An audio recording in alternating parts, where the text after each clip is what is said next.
And it sounds like you guys are blaming Putin for the increase in gas prices recently, but weren't gas prices going up anyway because of post-pandemic supply chain issues?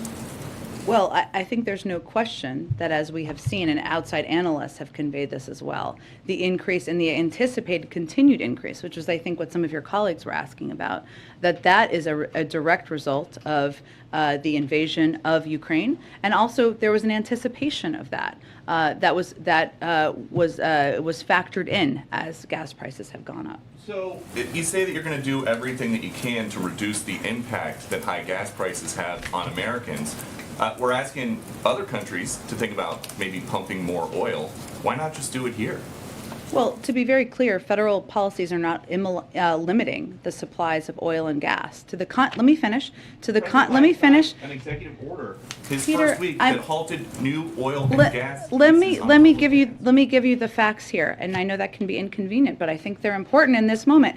To the contrary, we have been clear that in the short term, supply must keep up with the demand.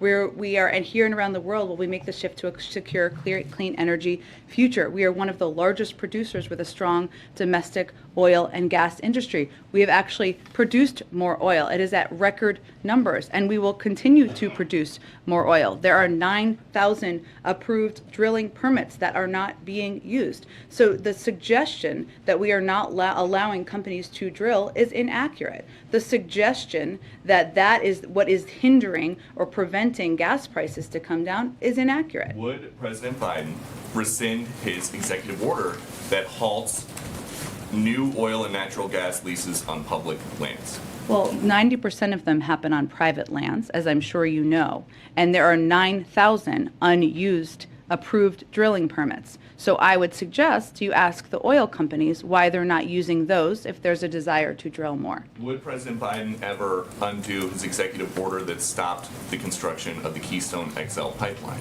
Are you suggesting that would solve the gas prices issue? Well, do you think that that would maybe affect prices faster than getting the whole country off of fossil fuels? I actually don't think it would. The Keystone was not an oil field. It's a pipeline. Yeah. Also, the oil is continuing to flow in just through other means. So it actually would have nothing to do with the current supply imbalance. So gas prices are approaching an all-time high per gallon.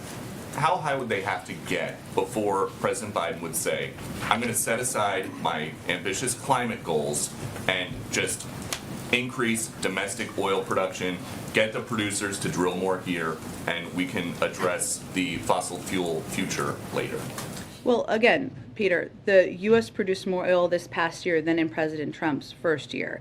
Next year, according to the Department of Energy, we will produce more oil than ever before. Those are the facts in terms of oil production. And again, right now there are 9,000 unused approved permits to drill onshore. So I think you're misidentifying what the actual issue is. But if we're looking to the future and what we can do to prevent this from being a challenge in future crises, the best thing we can do is reduce our dependence on fossil fuels and foreign oil, because that will help us have a reliable source of energy so that we're not worried about gas prices going up because of the whims of a foreign dictator. Right, and you guys think that asking Saudi Arabia or Venezuela or Iran is reducing our dependence on foreign oil?